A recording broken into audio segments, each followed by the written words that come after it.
Tudo da Canção Nova em um só lugar. Canção Nova Play.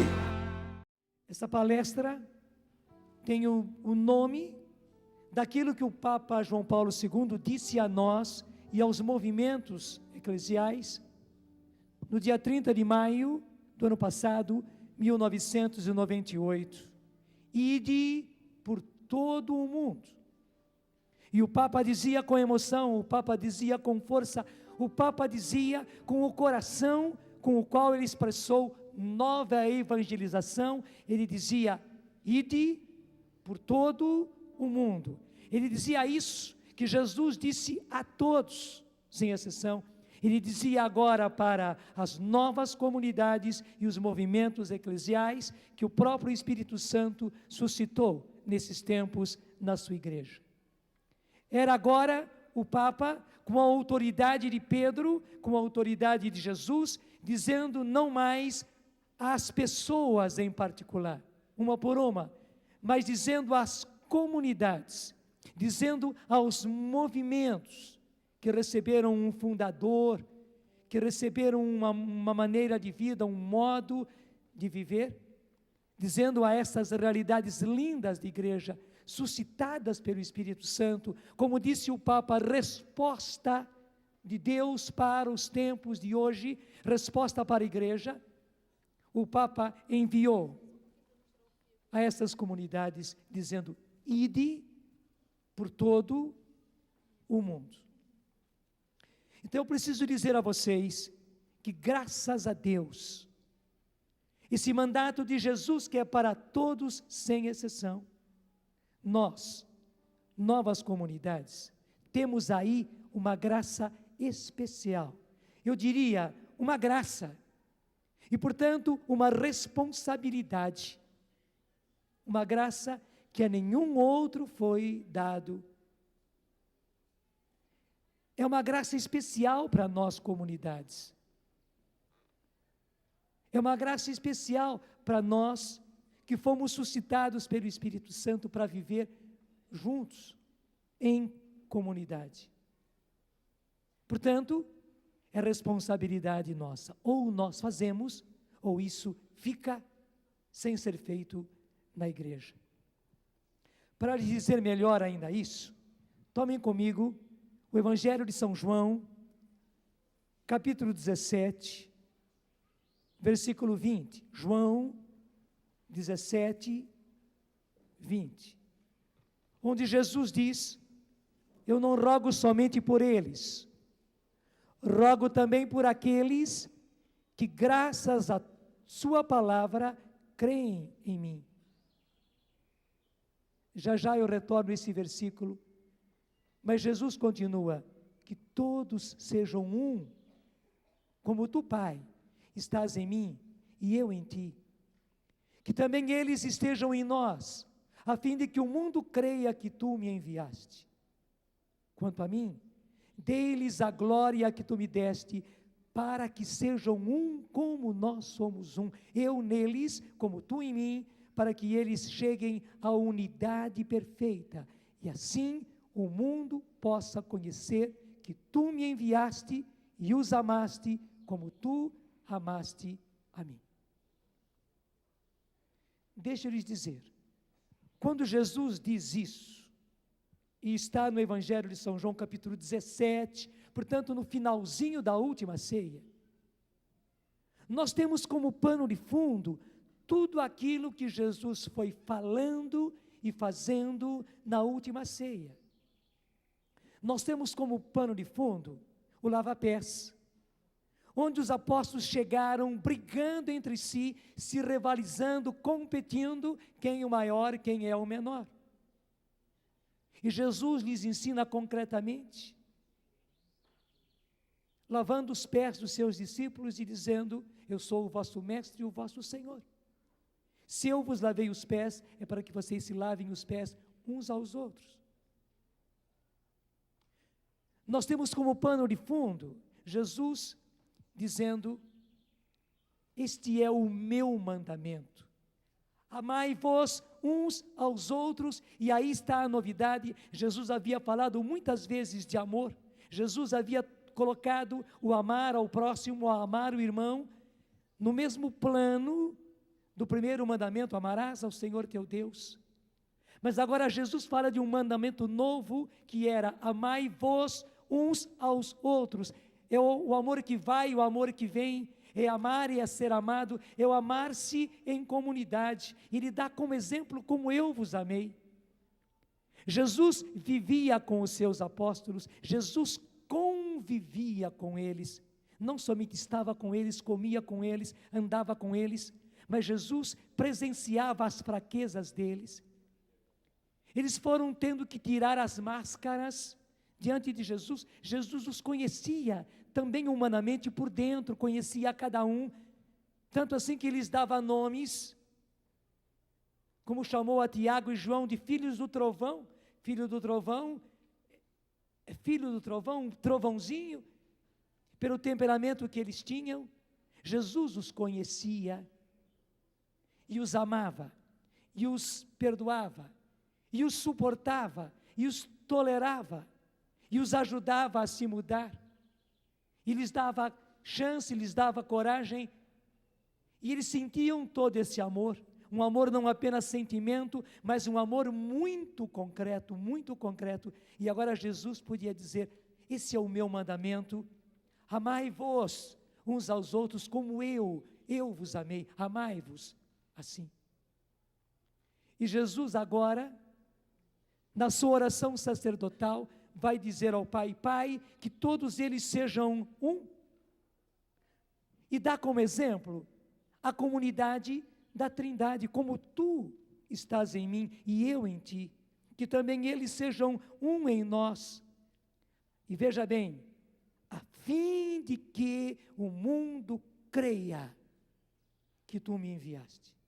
Esse a fim de estudo, para que, com a finalidade de, com o objetivo de, para que o mundo creia, e creia que tu me enviaste. Que todos eles sejam um, como nós somos um, eu neles e tu em mim. Portanto, é o exemplo da Trindade, e assim o mundo possa conhecer que tu me enviaste, e os amaste. Para que o mundo creia, Pai, que os amaste, é preciso que eles se amem. Deixa eu dizer de outra maneira: a maneira de nós levarmos o Evangelho, Pai, a maneira deles anunciarem a essência do Evangelho, que tu, ó Pai, os amaste e os amas, a maneira deles anunciarem isso é eles se amando uns aos outros. Assim, Pai, será concreto. Assim, Pai, vai ser visível, palpável. Eles vão compreender que tu os amas, como amaste a mim, e como me enviaste. Em outras palavras, Jesus está dizendo que a forma mais excelente de evangelizar é viver em comunidade. Uma comunidade que vive já é um anúncio. É um poderoso anúncio. Deixa eu dizer mais: é tipicamente a nova evangelização, onde a evangelização acontece com um novo ardor, com novos métodos e com uma nova expressão. Deixe-me começar pelo final. Uma nova expressão. Não é uma pessoa anunciando um evangelho, mas é uma comunidade inteira, é um grupo enorme de pessoas que vivem. Eles estão vivendo um evangelho e anunciando este evangelho. Muitas vezes anunciando com os lábios, realizando o querigma, mas muitas vezes nem precisam anunciar com palavras. A vida deles já é um evangelho vivo e um evangelho vivido. Se as pessoas são surdas, elas não são cegas, elas veem. Muitas vezes as pessoas colocam a mão nos ouvidos e não querem ouvir o anúncio do Evangelho, mas elas são obrigadas a ver, e vem uma vida acontecendo, e vem uma vida concreta, uma vida encarnada, e eles são pegos, atingidos pela vida. Eles recebem um Evangelho vivo e vivido. Para mim, aí está a essência da evangelização. E deixa eu dizer, então, é a grande graça e a grande responsabilidade que nós, comunidades, temos. Porque outros não podem fazer. Esta graça é das comunidades. Os outros farão outros tipos de evangelização, necessários, excelentes, mas este tipo é nosso. E deixa eu dizer, nos dias de hoje, o Senhor está muitíssimo interessado nesta maneira de evangelizar. E você sabe o porquê. Os homens todos, em todas as partes do mundo, em todas as classes, em todas as situações, estão cansados de ouvir, e não ver a vida correspondente. Hoje eles não querem mais ouvir, eles querem ver. Hoje eles não querem mais anúncio, até muitas vezes se recusam com mais alguém pregando, alguém anunciando. Eles estão buscando vida, eles querem ver vida.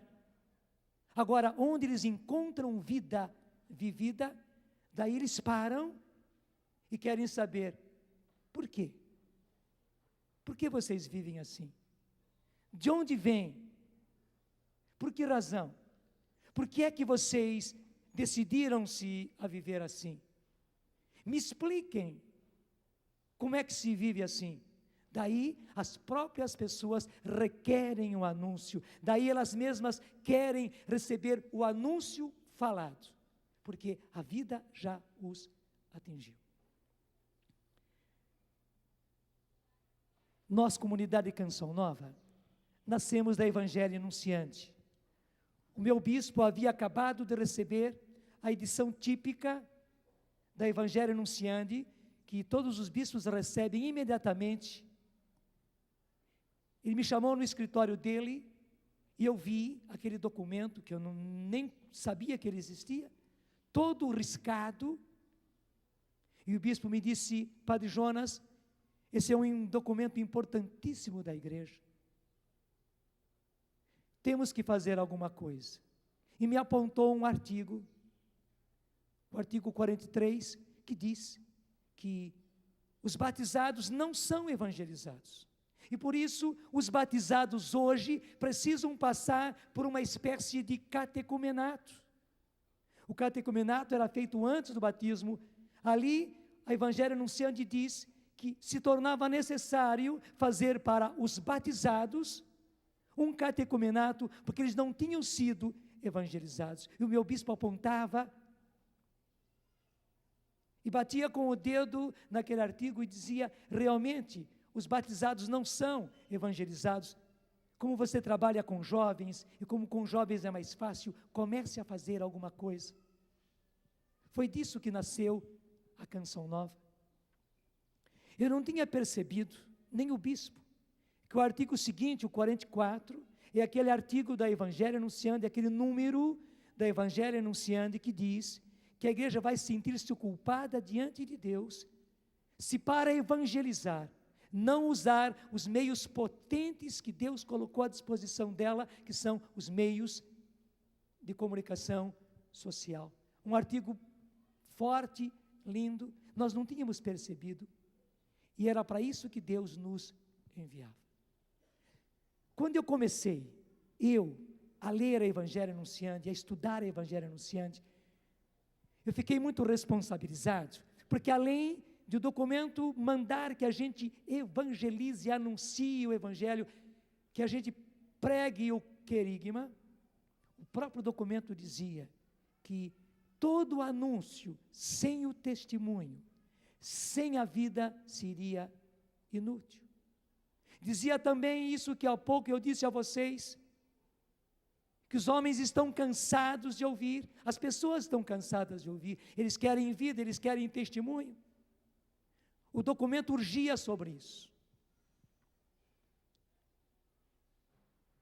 Quando eu li no documento o que a igreja falava a respeito de evangelizar pelos meios de comunicação, o próprio documento dizia que aquele anúncio pelos meios de comunicação era necessário, essencial, imprescindível. Mas, ao mesmo tempo, era preciso que, além desse anúncio, houvesse o contato, tu a tu, pessoa a pessoa, para que as pessoas pudessem ver vida.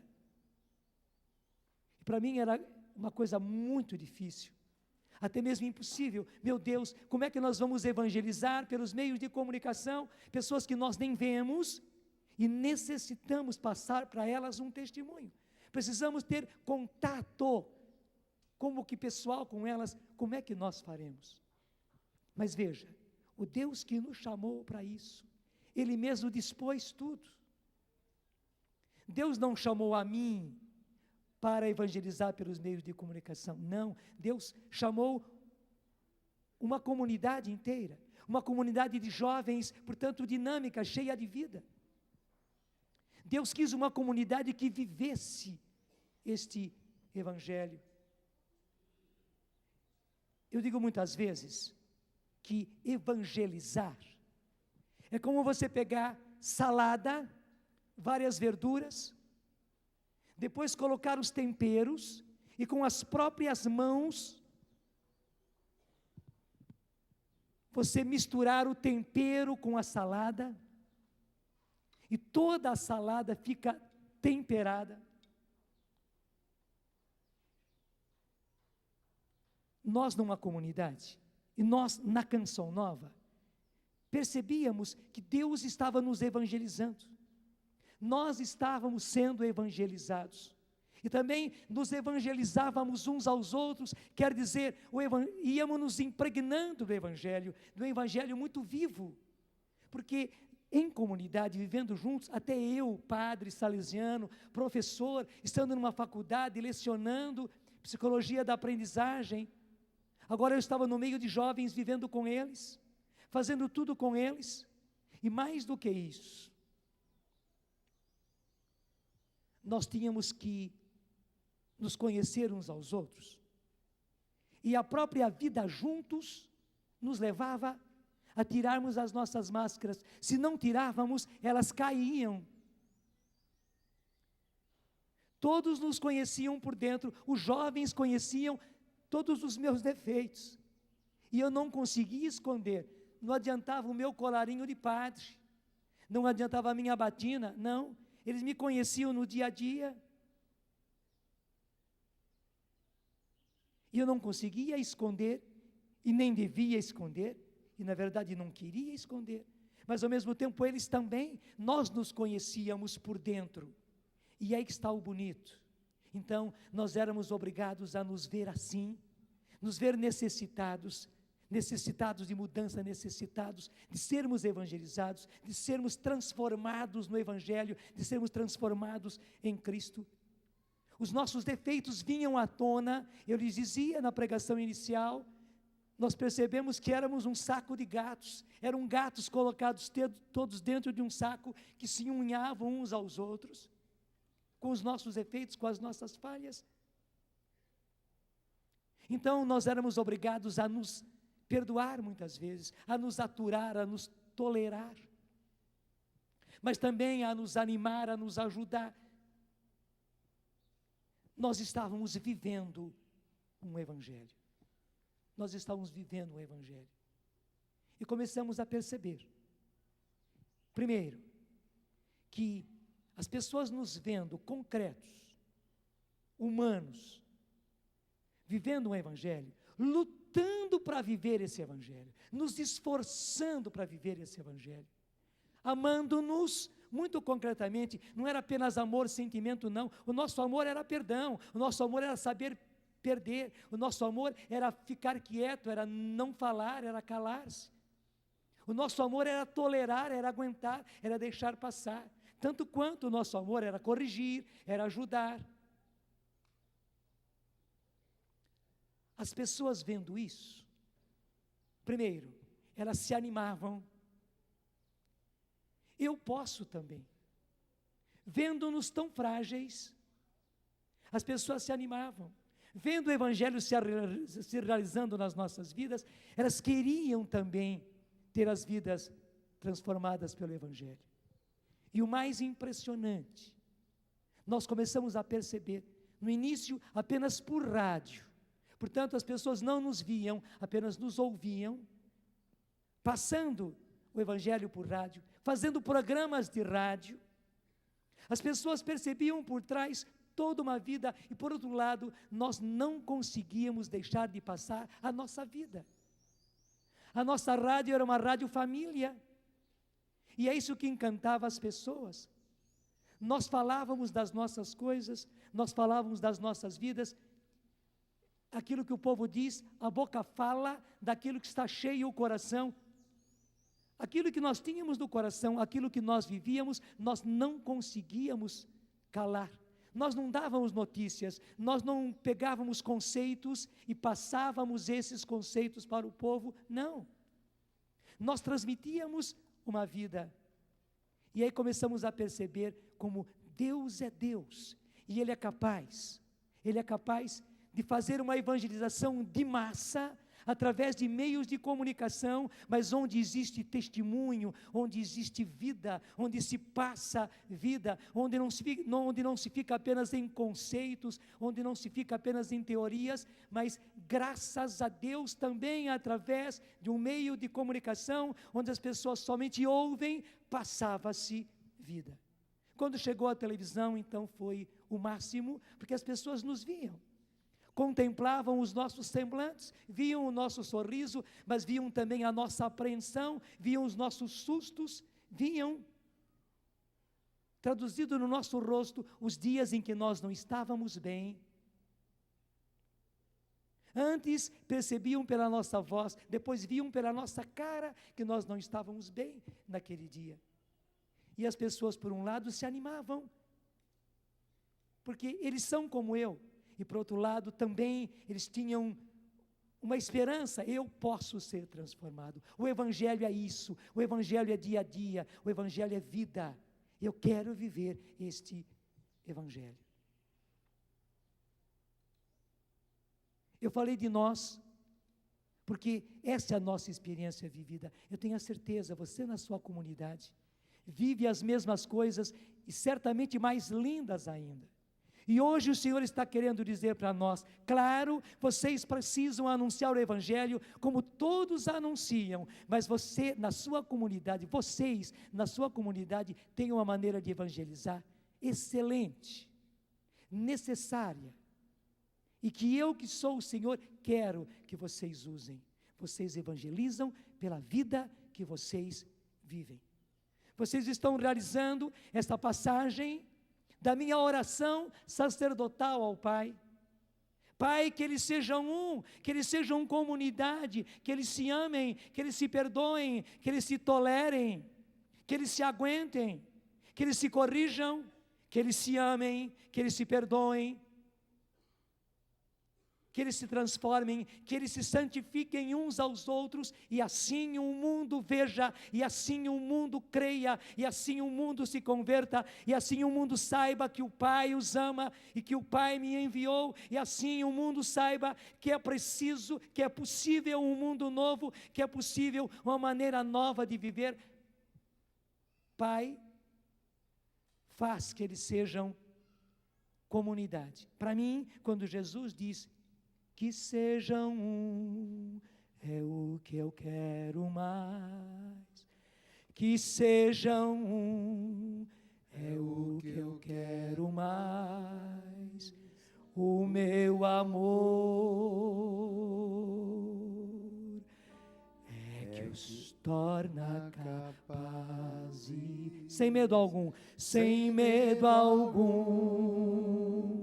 se amem mais, sem medo algum, se amem mais. O meu espírito é quem age e faz. O meu espírito é quem age e faz. Que sejam um.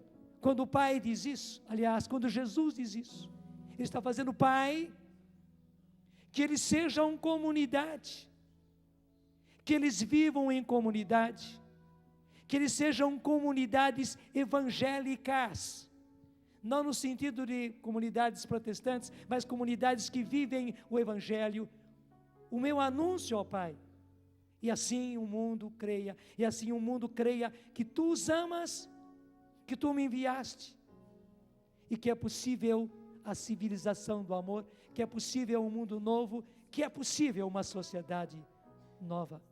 Pai, que eles sejam comunidade. Deixa eu dizer mais.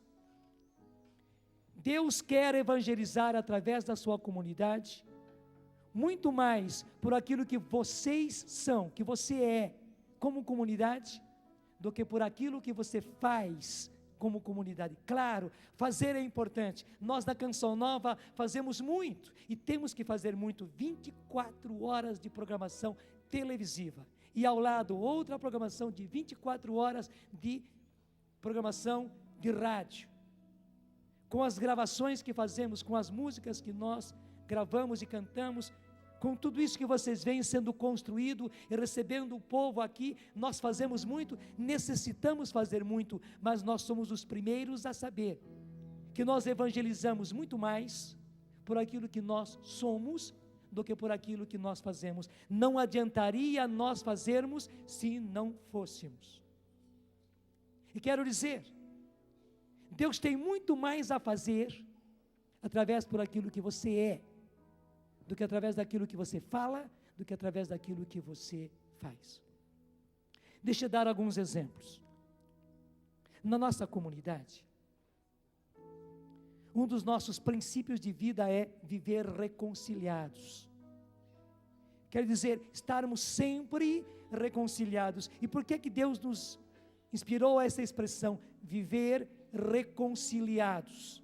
É que a única maneira de estarmos reconciliados entre nós é estarmos continuamente nos reconciliando, porque nós erramos uns com os outros, há maus entendidos, há erros, há ofensas, acabamos nos prejudicando, e então continuamente precisamos estar nos reconciliando.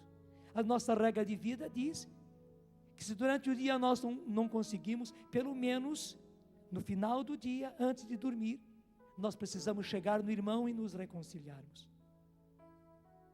Você pensa que é fácil viver isso? Claro que não. Talvez você na sua comunidade não tenha este princípio de vida, mas que você vive isso, você sabe que não é fácil. A gente se perdoar, a gente se reconciliar, a gente chegar e conversar com o irmão, a gente perdoar e ser perdoado, e estar continuamente se perdoando, se reconciliando, o viver, o perdoar 70 vezes 7, não é fácil. Mas que impressionante, como isso evangeliza. As pessoas que nos veem, as pessoas que nos assistem, primeiro, percebe que nós somos de carne e osso como eles, que nós somos pecadores como eles, embora o Senhor nos chamou, nos pôs numa comunidade e nos consagrou.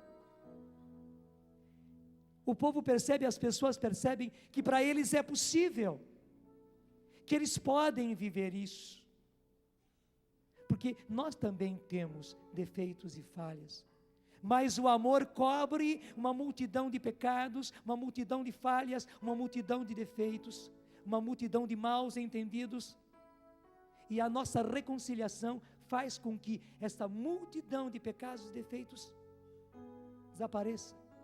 O amor faz isso.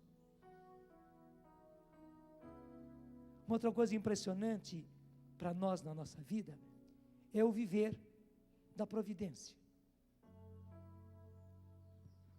Primeiro, a nossa vida, toda ela se passou na providência. Quando eu comecei com esse grupo de jovens, e providencialmente nós éramos 12 quando começamos. Eu não tinha o que dar aos jovens para comer, eu não tinha o que pôr na mesa para eles se alimentarem, não tinha. Se nem a comida eu tinha, imagine o resto, a roupa e tudo mais, e médico e remédio, eu não tinha. Tudo nos veio pela providência e foi tudo tão maravilhoso. Quantas vezes nós íamos para a missa de manhã e não tínhamos o que comer no almoço, e naquela manhã chegava. Vivemos isso maravilhosamente durante muitos anos, mas quando entramos, ainda mais nos meios de comunicação, Deus me deu uma ordem, que nós não tivéssemos propagandas comerciais, que nós não dependêssemos de propaganda, que nós não dependêssemos do mundo, dos princípios do mundo e do príncipe desse mundo, mas que nós dependêssemos dele, o Senhor, através do povo, que gratuitamente nos daria o como sustentar. E foi uma aventura. Saibam que durante todos esses 20 anos de rádio, e esses 10 anos de televisão, e agora nesses 2 anos e meio, já quase 3 anos, de televisão no satélite, pegando pelo Brasil inteiro, com essas aparelhagens que vocês veem, 24 horas no ar, nós não temos uma propaganda comercial. E se tivermos, nós perderemos a graça. Obrigado.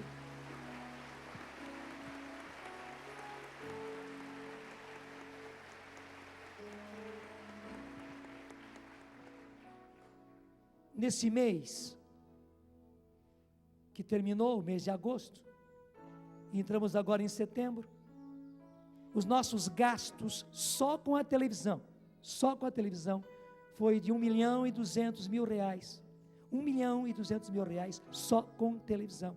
Estamos em campanha por causa disso.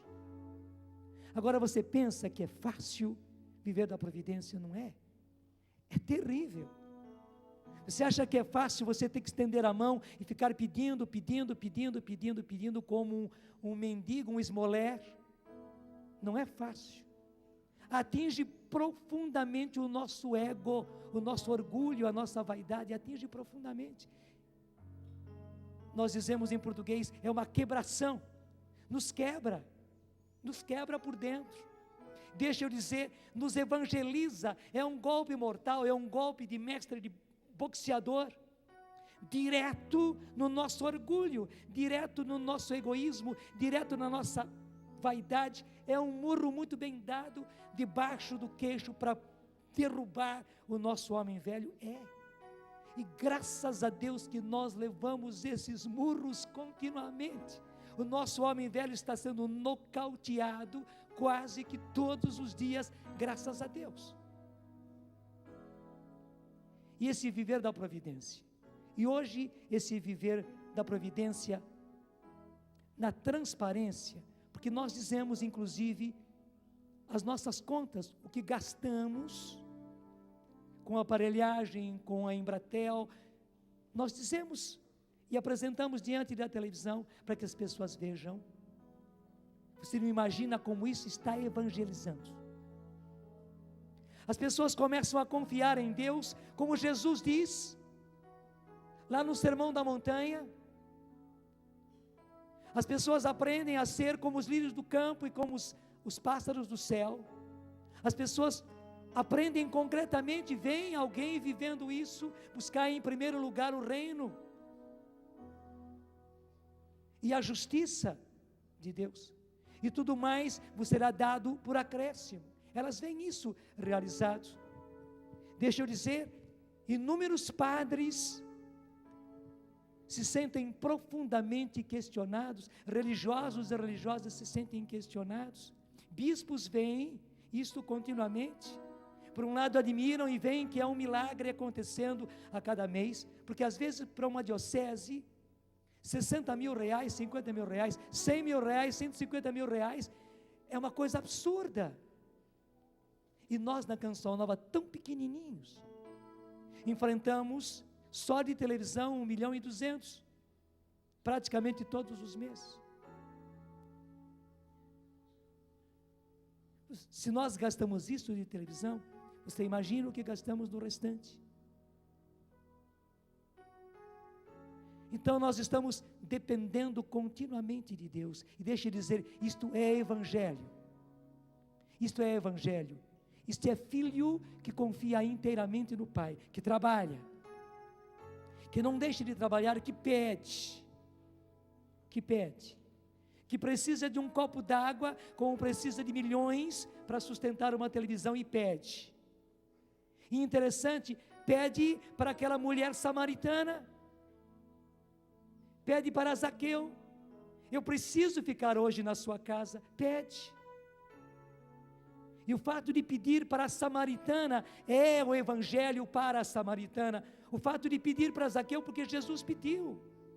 É necessário, eu preciso hoje ficar na sua casa, Zaqueu. Foi isso que Jesus fez. Jesus não impôs, Ele pediu. Eu preciso ficar hoje na sua casa. Quando nós pedimos, nós estamos evangelizando aqueles para quem nós pedimos. E deixa eu dizer, a sua comunidade tem coisas preciosas assim. Eu estou dando exemplo nosso.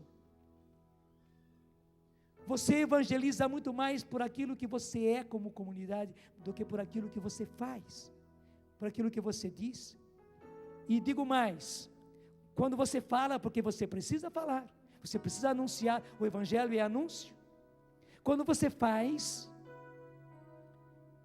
mesmo que você não conte os testemunhos, mesmo que você não fale aquilo que acontece na sua comunidade, você está falando sobre isso. Você fala com um trampolim debaixo dos pés, você fala com um pano de fundo, queira ou não queira, o que você está falando, eu falando para você agora, estou tendo atrás de mim toda a vivência da nossa comunidade, daquilo que eu vivo, e impressionante, é por isso que há um impulso, além de ser uma nova expressão de evangelho, além de ser um novo método, onde se leva a vida, isso acontece também com um novo ardor, é um novo arrojo, não porque você grita aqui no palco, e você dá pulos aqui no palco, e pentecostalmente você prega, não, você pode ter uma pregação muito tranquila, mas existe um novo ardor, porque você está sempre pisando num trampolim, que é a vivência da sua comunidade, que são as dificuldades de você viver na sua comunidade, que as dificuldades de você depender da providência, de você perdoar, de você amar uns aos outros, mas você se apoia continuamente, e cada palavra sua, você está pisando ali, naquele trampolim, esse trampolim arremessa você, mais do que levar as suas palavras, arremessa você sobre as pessoas, e as pessoas recebem um impacto de alguém vivendo, você acaba sendo um evangelho vivo e vivido, você se torna um evangelho vivo e vivido, tanto quanto a sua comunidade. É como você tem uma grande fogueira, você tira dali um pau, uma madeira incendiada, você tira dali, onde você coloca, você está incendiando, onde você coloca, você está incendiando, você, esta madeira incendiada, essa tocha humana, você se torna uma tocha humana, graças a Deus, onde você está evangelizando, porque você é evangelho vivo, mas você é evangelho vivo, porque você está numa fogueira de outros paus, de outras madeiras, mas que graças a Deus estão se incendiando. Então você se torna realmente um evangelho vivo, você se torna uma tocha humana, você se torna evangelho de nova evangelização, novo ardor, novos métodos, nova expressão. Nós temos também, graças a Deus, um outro princípio de vida, que é homens e mulheres vivendo em sadia convivência, porque você não imagina como foi terrível isso. A Canção Nova está completando 25 anos agora. Nós começamos a viver em comunidade há 22 anos atrás. Houve um tempo que precedeu o viver junto, mas olhando a nossa história, tudo começou um pouco antes, as raízes começaram antes. Quando partimos para viver em 78 em comunidade, aí foi a explosão. Bem, desde aquele começo, Deus insistia comigo, que Ele não queria homens e mulheres, não, Ele queria homens e mulheres vivendo juntos. Inclusive vivíamos literalmente juntos, não só trabalhávamos juntos, mas vivíamos juntos. Você imagina o escândalo que foi isso. Impressionante que o nosso bispo não conseguia entender tudo, mas ele disse: fiquem bem próximos a mim. Tanto assim que a nossa primeira casa foi a 1 quadra de distância da casa do nosso bispo. Ele disse: eu quero ver vocês de perto. Naquele tempo, inúmeras pessoas da renovação, da cidade onde eu era o líder, o diretor espiritual, foram ao bispo dizer que aquilo não era a comunidade, não. Que o bispo esperasse que daqui a 9 meses as nossas moças estariam com os nenês no próprio colo. Graças a Deus não aconteceu. Já faz 20 anos, ainda não aconteceu. As nossas moças já casadas, já tiveram muitos filhos, graças a Deus, e os nossos filhos estão aí. Mas isso não aconteceu, graças a Deus.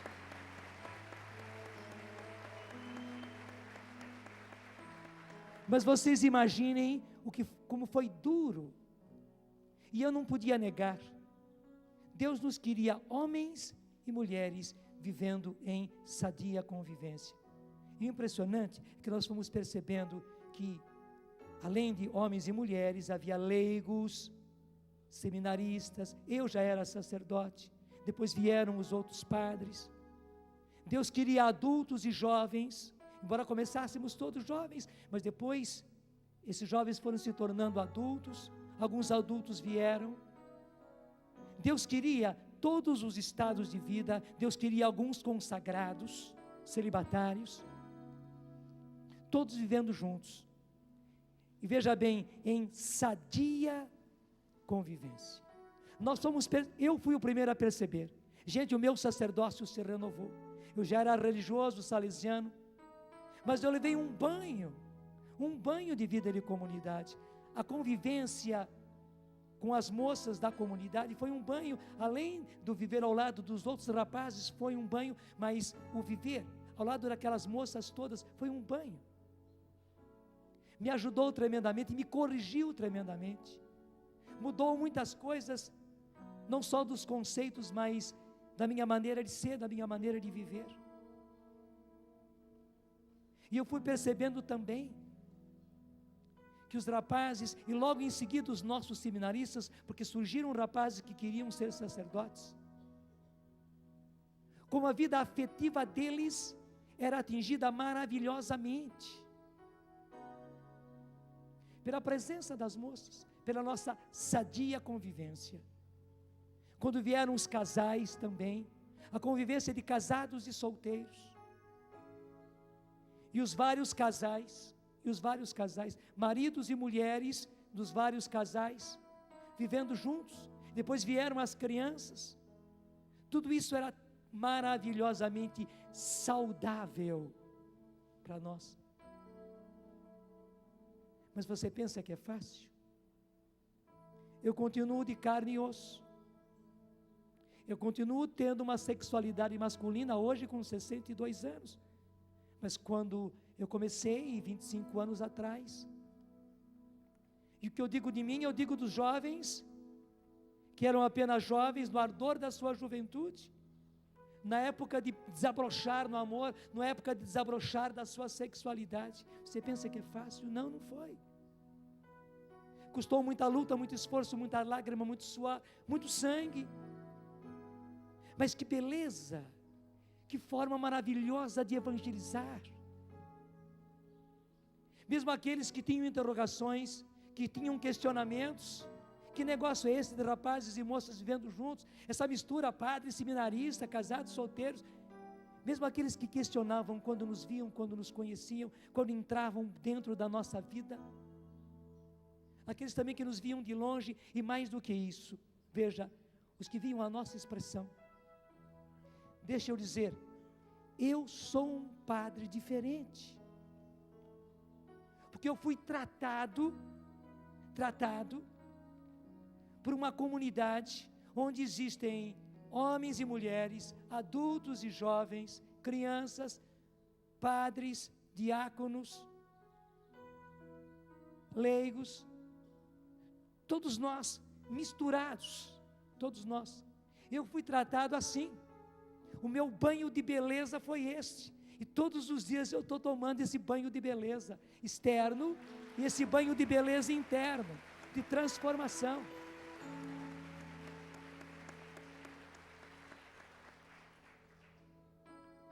Muita gente diz que eu passo uma paz diferente, que eu passo um amor, um carinho, uma fraternidade diferente, e é verdade, eu não posso negar. Claro, isto é, essa transformação, é Cristo se fazendo em nós, e é preciso que Ele se faça em nós, mas eu não posso deixar de dizer o segredo. O segredo é justamente a nossa convivência, o nosso viver juntos, uma forma maravilhosa de evangelizar. E pouco a pouco nós percebemos por que Deus nos quis assim.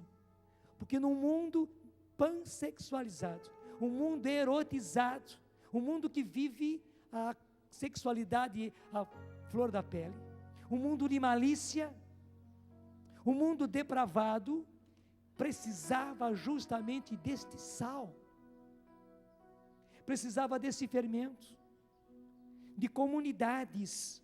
Nós somos uma delas, de comunidades que, graças a Deus, receberam de Deus essa graça de viverem homens e mulheres, solteiros e casados, leigos e ordenados em sadia convivência. Isso é um impacto na igreja, é um impacto para os bispos, é um impacto para as congregações religiosas, é um impacto para os jovens, é um impacto. E os jovens acabam querendo pureza. Deixa eu dizer, os nossos rapazes e as nossas moças passam pureza, uma pureza conquistada, uma pureza suada, lutada, uma pureza envolvida em sangue. Mas eles passam pureza, e passando pureza, desejo de pureza, eles passam castidade, desejo de castidade. Não somos perfeitos, mas na luta do dia a dia, nós acabamos passando. Eu tenho a certeza que a sua comunidade faz a mesma coisa, e faz até mais, só que eu estou testemunhando daquilo que nós vivemos. E nisso tudo, quando faleceu, quando teve a sua Páscoa, a primeira das nossas moças, a Isabel Cortez, e para nós foi um golpe muito duro, porque a Isabel, ela era como uma flor da comunidade, ela era um retrato da comunidade, até na sua maneira de ser, até no seu rosto, no seu semblante.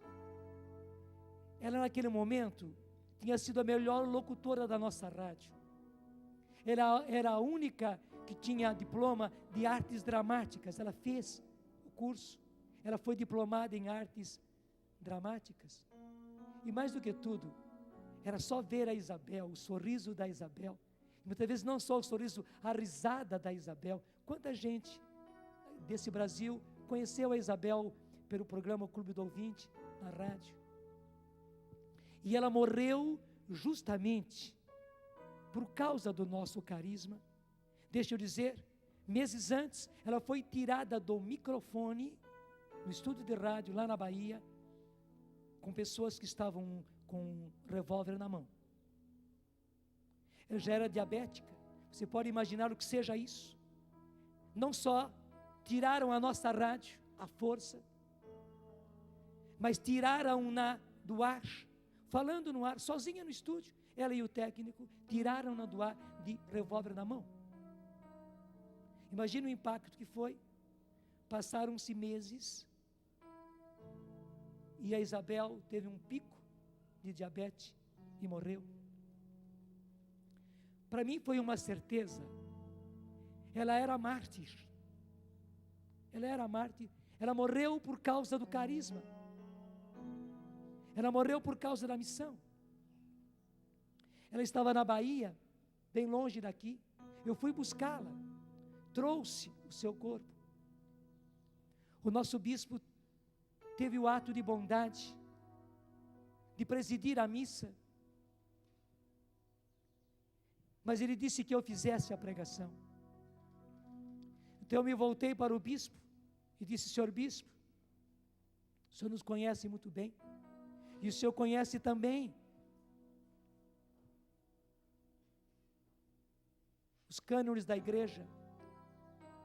Quando a igreja canoniza o fundador ou um dos membros de uma congregação, de um instituto, canonizando aquela pessoa, está canonizando também os seus estatutos, as suas constituições de vida. A própria igreja está dizendo: esse estatuto, essa constituição é capaz de fazer santos. Se os membros desta comunidade vivem esses estatutos, eles se tornam santos. E eu disse: senhor bispo, o senhor não está canonizando a Isabel, porque o senhor não pode fazer isso. Mas a sua presença aqui, o senhor conhecer a nossa história e a história dela, está dizendo para nós que os nossos estatutos, a nossa maneira de viver, produz santos, produz mártires, produz testemunhas. Daí eu me voltei para a comunidade e disse diante do bispo: portanto, meus filhos, daqui para frente na Canção Nova, ou santos ou nada. Você não imagina a graça que foi aquele momento. E você que nos vê pelo rádio e pela televisão há tanto tempo, você conhece como nós vivemos esse lema de vida, esse princípio de vida. Você não sabe muito bem como isso é um impacto evangelizador fantástico, porque nós vivemos 24 horas em função de nos tornarmos santos. Não somos ainda, mas queremos ser, e continuamente estamos fazendo tudo para ser. E mais ainda, Deus nos pôs em comunidade, ajudando-nos uns aos outros, perdoando-nos uns aos outros, corrigindo-nos uns aos outros, continuamente para sermos santos. Os jovens veem a nossa radicalidade, porque para nós é ou santos ou nada. E os nossos jovens mudaram a minha frase e hoje eles dizem: ou santos ou santos. Ou santos ou santos. Para eles não existe mais a possibilidade do nada. Você pode imaginar como isso evangeliza. Os nossos bispos veem a nossa radicalidade, mas uma radicalidade concreta, feita de vida. Os padres, os religiosos, as religiosas, e mais do que isso, as pessoas, e digo muito mais, os jovens. E nós demos um passo a mais, nós traduzimos os santos ou nada, por PHN, que quer dizer por hoje não, por hoje não, por hoje não vou pecar, por hoje não vou pecar, por hoje não vou cometer esse pecado que é o meu pecado especial, que é o meu defeito, que é a minha falha, por hoje não. E por que fizemos isso? Não é só por hoje, é que olhando a vida inteira, eu não vou pecar mais, eu vou ser santo. Primeiro parece muito longínquo e muito aéreo, mas quando eu me proponho a cada dia, por hoje não, por hoje eu não vou pecar, então a cada dia eu estou retomando, você sabe de tantos testemunhos, um dos mais lindos que eu tive, foi um casal de noivos, que chegaram a mim, dizendo: Padre Jonas, hoje faz um ano, que nós estamos vivendo o PHN. Nós já éramos noivos, mas queríamos que o Senhor abençoasse agora as nossas alianças, porque agora faz 1 ano de viver o PHN, porque antes nós éramos drogados, nós como noivos vivíamos como se fôssemos casados, a nossa vida sexual era a vida de casados, e fomos atingidos por um dos acampamentos de oração da Canção Nova, pelas pregações da Canção Nova, nós entendemos e nós nos decidimos pelo PHN, por hoje não. Tudo da Canção Nova em um só lugar. Canção Nova Play.